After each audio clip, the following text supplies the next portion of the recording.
अस्सलाम वालेकुम। आज हम करेंगे क्वेश्चन नंबर 4 2B एक्सरसाइज है और जो बुक यूज़ कर रहे हैं D2 अपडेटेड वर्जन 2023 का है। और क्वेश्चन स्टार्ट करते हैं।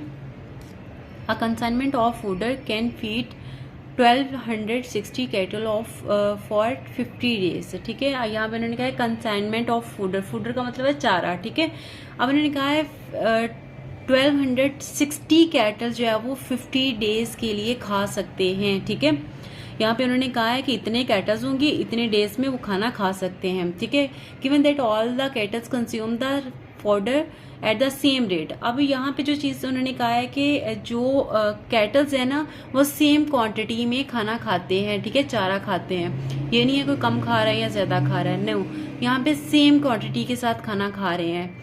ठीक है, अब उन्होंने कहा है फाइंड क्या करना है, द नंबर ऑफ कैटल्स, हमने नंबर ऑफ कैटल्स फाइंड करने हैं इक्वल कंसाइनमेंट ऑफ फूडर। ठीक है, can feed for 75 days, 75 days में कितने कैटल्स होंगे। ठीक है, अगर जो खाना है वो 75 डेज के लिए है तो वो कितने जो कैटल हैं वो खा सकते हैं। ठीक है, हमने नंबर ऑफ कैटल्स फाइंड करना है। तो सबसे पहले जो यूज है यहाँ पे करेंगे दो चीजें हैं, एक नंबर ऑफ कैटल्स है, दूसरा हमारे पास डेज हैं। तो यहाँ पे आ जाएगा हमारे पास पार्ट 1 है। ठीक है, पार्ट 1 में यहाँ पे आ जाएगा कैटल और यहाँ पे आ जाएगा डेज। ठीक है, यहाँ पे डेज आ जाएगा। अब यहाँ पे देखिएगा सबसे पहले कैटल्स कितने थे 1260। अब डेज कितने थे हमारे पास 50 डेज थे। अब उन्होंने पार्ट नंबर 1 में कहा है कि अगर आपके पास 75 डेज होंगे तो नंबर ऑफ कैटल्स कितने होंगे। तो ठीक है, यहाँ पे हम लोगों ने क्या किया, इसको एक्स सेलेक्ट कर लिया। ठीक है, अब यहाँ पे देखिएगा कि ये क्वेश्चन इनवर्सली प्रोपोर्शन का है या डायरेक्टली प्रोपोर्शन का है, तो ये चीज समझने वाली है। यहाँ पे देखिए अगर हमारे पास 1260 कैटल्स थी तो 50 डेज के लिए हमारे पास चारा था। ठीक है, अगर ये हमारे पास नंबर ऑफ कैटल्स 1260 थे 50 डेज के लिए। अगर 75 डेज होंगे तो of course number of kettles जो है वो क्या होंगे, वो हमारे पास जो कैटल्स थे वो कम हो जाएंगे। ठीक है, कैटल कम हो जाएंगे। अगर ये हमारे पास इतने कैटल होंगे 1200 होगा तो 50 डेज होंगे। ऑफ कोर्स जब डेज ज्यादा हो जाएंगे तो नंबर ऑफ कैटल्स जो है वो हमारे पास क्या हो जाएंगे, कम हो जाएंगे। ठीक है, यहाँ पे नंबर ऑफ कैटल्स जो है वो कम होंगे। यहाँ पे उन्होंने कहा इक्वली कंसाइनमेंट का वर्ड यूज किया गया है। ठीक है, तो यहाँ पे जो चीज यूज की गई है वो इनवर्सली प्रोपोर्शन है। तो ठीक है, इनवर्सली प्रोपोर्शन में हम क्या करेंगे, हम इसको स्ट्रेट सामने बिल्कुल ऑपोजिट जो है वो इसको आपस में मल्टीप्लाई कर देंगे। ठीक है, तो यहाँ पे आ जाएगा 1260 multiply by 50 is equal to 75 multiply by X. ठीक है, तो ये मेरे पास आ जाएगा। अब मैं इसको मल्टीप्लाई कर देती हूँ, 1250 मल्टीप्लाई बाय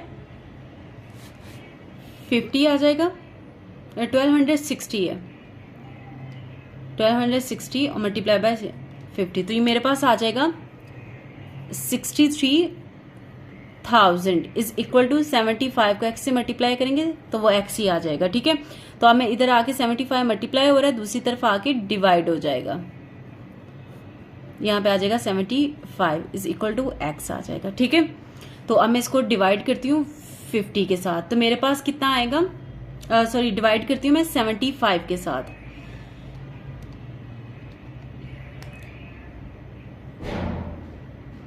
जी, तो मैं इसको डिवाइड करूंगी तो मेरे पास जो इसका आंसर आएगा वो है 840। तो यहाँ पे मैं लिख दूंगी 840।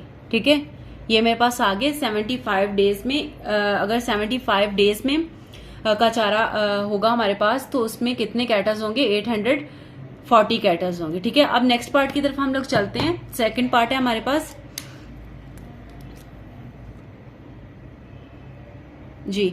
तो सेकंड पार्ट में उन्होंने कहा है यहाँ पे the number of days, find क्या करना है, नंबर ऑफ डेज। यहाँ पे क्या फाइंड किया था, नंबर ऑफ कैटल्स फाइंड किया था।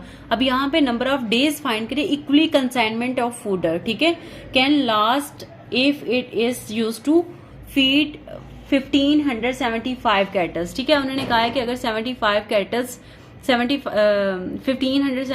कैटल्स होंगे तो हमारे पास कितने नंबर ऑफ डेज होंगे। ठीक है, तो यहाँ पे अब इसको सबसे पहले यहाँ पे कर लेते हैं कैटल्स और यहाँ पे आ जाएगा डेज, नंबर ऑफ डेज आएगा। ठीक है, तो अब यहाँ पे देखिएगा सबसे पहले ऊपर वाली स्टेटमेंट ही यूज करनी है। 1200 हमारे पास 1260 कैटल थे, डेज हमारे पास कितने थे 50 डेज थे हमारे पास। ठीक है, इसी तरह अब उन्होंने यहाँ पे जो चीज यूज की उन्होंने कहा है नंबर ऑफ कैटल्स आपके पास इतने होंगे, क्या है 1575 कैटल्स होंगे। और हमने क्या फाइंड करना है, नंबर ऑफ डेज हमने फाइंड करना है कि इतने कैटल होंगे तो वो कितने दिन में वही जो कंसाइनमेंट वो चाह रहा है वो खा सकते हैं। ठीक है, तो अब यहाँ पे देखिए अगर हमारे पास ये 1200 था 50 आ गया, अब यहाँ पे देखिए ये बढ़ गया है ना, ये बढ़ जाएंगे। अगर नंबर ऑफ कैटल्स बढ़ जाएंगे तो नंबर ऑफ डेज कम हो जाएंगे। तो यहाँ पे जो चीज यूज की गई है, कौन सी क्वांटिटी यूज की गई है, इनवर्सली प्रोपोर्शन की यूज की गई है। तो मैंने पहले भी कहा जब मैं इनवर्सली यूज करूंगी तो मैं इनको आपस में स्ट्रेट मल्टीप्लाई करूंगी। ठीक है, तो यहाँ पे आएगा 1260 multiply by 50 is equal to 1575 multiply by x। ठीक है, अब इसको मैं मल्टीप्लाई कर लेती हूँ, 1260 मल्टीप्लाई बाय 50, तो मेरे पास क्या आएगा 63,000 इज इक्वल टू, इन दोनों को मल्टीप्लाई करेंगे 1575 x आ जाएगा। ठीक है, और 63,000 इधर ही रहेगा और ये इधर मल्टीप्लाई हो रहा है, नीचे आके डिवाइड हो जाएगा। यहाँ पे मेरे पास x रह गया। अब इसको मैं डिवाइड करती हूँ, डिवाइडेड बाय 1575, तो मेरे पास नंबर ऑफ डेज कितने होंगे 40 नंबर ऑफ डेज होंगे। ठीक है, अगर मेरे पास 1575 कैटल्स होंगे तो वो खाना जो है वो इतने, यानी वो जो चाह रहा है वो 40 डेज तक होगा इनके पास। ठीक है, वो 40 डेज के लिए अपना खाना जो है वो खा सकते हैं। ठीक है,